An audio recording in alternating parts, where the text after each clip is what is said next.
இப்போத்தே நீங்கள் நல்லா வந்துக்கிட்டு இருக்கீங்கம்மா 2 பேரும்.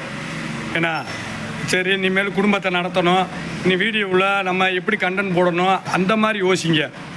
2 பேரும் இன்னும் ஆரம்பத்தில் நம்ம இருந்த மாணிக்கே சண்டை ஓட்டு உருண்டுக்கிட்டு இருந்தீங்கன்னா நம்ம பல்ல குத்தி நம்மளாம் மோந்து பார்க்குற மாதிரி இருக்குது. ஏன்னா நீ போலீஸுக்கு ஸ்டேஷனு காவல்துறை கேள்வி மேலே கேள்வி கேட்பாங்க. யாருக்கு அசிங்கம்? ஏன்னா உங்களுக்கெல்லாம் காவல்துறை போயிட்டு வர்றதுக்கு உங்களுக்கு ரொம்ப ரொம்ப ஆசையாகப்படுறீங்க. ஏம்மா நீங்கள் போகிறது இல்லாமல் இருக்க திருச்சி சாதனா அவங்க வீட்டுக்காரு அவங்க அந்த புள்ள நீ உன் வீட்டுக்காரு உன் மயங்க எல்லாத்தையும் கூப்பிட்டு போய் அந்த ஊருக்கு அசிங்கம், அந்த தெருவில் இருக்கவங்களுக்கு அசிங்கமாக இருக்குது நீங்கள் செய்கிற சேட்டையில். என்னம்மா பிள்ளைகளை பேசாதீங்க தயவுசெய்து. எனக்கு கோவம் வர்றதே எதனால தெரியுமா?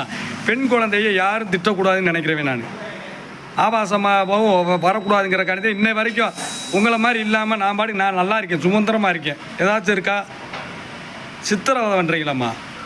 உங்கள் குழந்தைகளை பாருங்கள், நல்லபடியாக இருங்க, நல்ல கண்டனை போடுங்க, நல்லா முன்னேறுங்க, வேலைக்கு போங்க, சம்பாதிக்கலாம், ஏகப்பட்ட பிஸ்னஸ் பண்ணலாம்.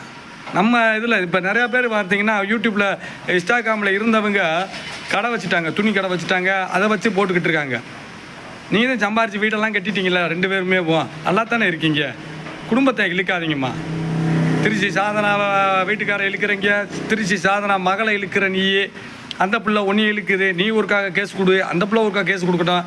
2 குடும்பமும் உங்களுக்கெல்லாம் எப்படி இருக்குன்னே தெரியலம்மா. நாங்களாம் போகிறதுக்கே கூசுகிறோம். காவல்துறை வாசப்படி வச்சாலே ஐயோ நம்ம குடும்பத்துக்காரங்க யாருமே வாசப்படி மிதிக்காதவங்க போகிறோமே அப்படின்னு காலெல்லாம் கூசுது. உங்களுக்கெல்லாம் பொம்பளை பிள்ளைங்க, நீங்கள்லாம் எப்படித்தான் தைரியமாக போயிட்டு வாரீங்க தெரியல. என்னமோ கோட்ரஸ் மாதிரி போயிட்டு வரீங்க. திருந்தம்மா, வேணாம்மா, யாரும் குறை சொல்லாதீங்க. இதோட நிப்பாட்டுங்க, போய் குடும்பத்தை பாருங்கள், பிள்ளைகளை படிக்க வைங்க, நல்ல மாப்பிள்ளையை பார்த்து ஒரு கல்யாணத்தை முடிச்சு வைங்க. ஓ மயனுக்கு ஒரு பொண்ணை பாரு, ஓ மயனுக்கு நீ வேலையை பாரு. 2 பேரும் சண்டை ஓட்டு உருளாதீங்க. வீடியோவில் ஒரு ஃபேமஸானவங்க நீங்களாம். உங்களெல்லாம் என்னதையும் செய்கிறேன்னு தெரியல. அன்னைக்கு இருந்து இன்ன வரைக்கும் கோட்டி கழுதியாகவே இருங்க. திருந்த பாருங்கள், பிள்ளைகளை யாரும் பேசாதீங்க.